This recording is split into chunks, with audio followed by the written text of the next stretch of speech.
बुझेई मु भागली बोले कि पले देरी हेलानी तम छाड़िबो दे पाया दानादि परमेश्वर अर्थात जो पाद पद्म को ध्यान कले कोटि जन्म तपस्यार फल लाभ होइथाय बहु पापरु मुक्ति मिली थाए से पाद किए से पाद बाबा सारथी ये सारथी एबे फेरिले आ से कथा बुझा ना सियार तू गले पड़ जीव ताले प्रभुको पाद प्रभुकर पाद को पाद को जीवा जे पाद जीवा पदे सर्वप्रथम किए आसिले भगवत गीता गीतार व्यास ये कहले भगवान व्यास कोन कहले कले बंदौ गुरु पाद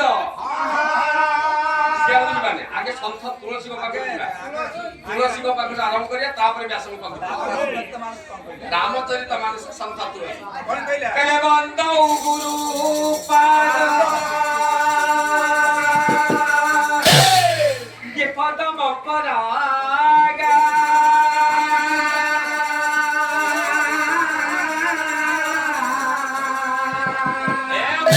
ये सुरुचि सुबा ससरस अधुरागा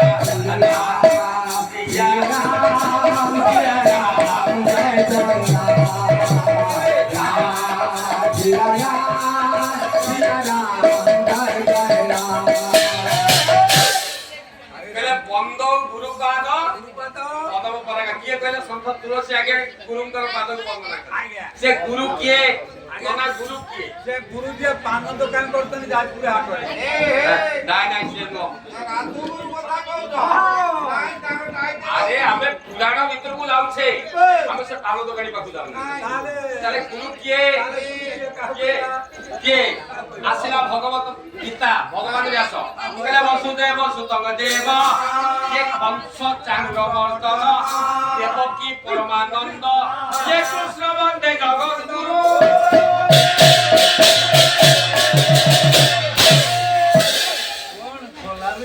वसुदेव सुतंग देव कंस चांग मर्दन देवकी परमानंद कृष्ण वंदे जगत गुरु कृष्ण हेले जगतर ताको पाद को वंदना करिया आउ किए वंदना कले ये गोटे जोड़े प्रमाण कर हबो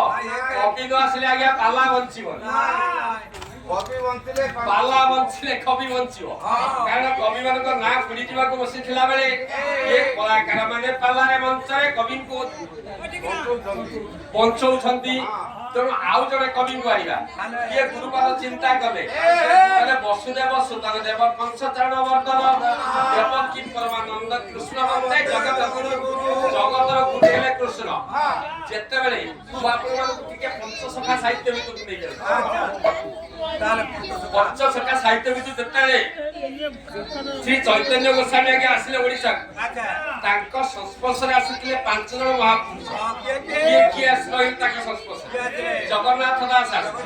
बलराम दास आउ किए आसी जशवंत दास आउ किए आसिले शिशुअनंत दास प्रथमे गुरु शिक्षा ग्रहण करि सारले गुरुदेव कहउचंती किए ओ गुरु कहले किए हां कहले तमे पांच जण गोटी जगह रहिबा उचित हबनी चैतन्य गोस्वामी कहिले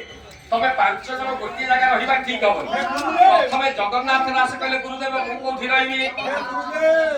यार मते के सुनतु हां मोर वासस्थान मु तमे पुरी जिला कपिलेश्वर को शासन रे आश्रम करिवो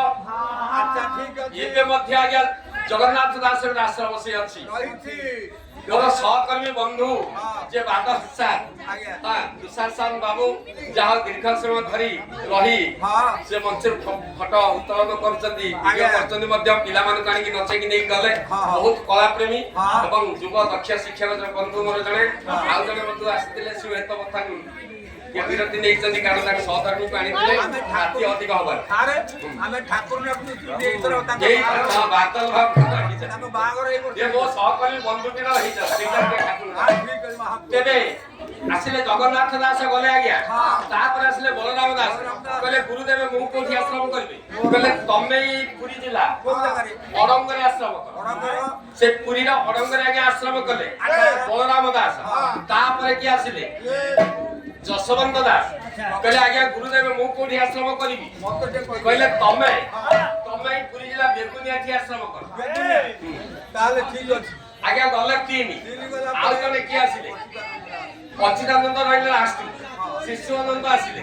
गुरुदेव मु कोठी आश्रम करिवि तेणु गुरु कहउछंती तमर वासस्थान तमे ताली जा बालेश्वर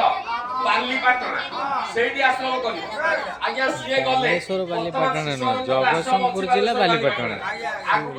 बड़ंगरे जसवंत दास रहिले सतन आरंभ रे के प्रमुख कथा कहूची हेले। दयाकरी आपण माने धैर्यर सहित सुनिले निश्चित भल लागि तापरे आज्ञा शेष रे आसिले ये अच्युतानंद बाबा प्रणाम करतो गुरु वंदना करतो किमि कोन करे गुरु वंदना ଯେମିତି ଗୁରୁ ବନ୍ଦନା କରିବ। गुरु डाक गुरु वंदना करूछंती किए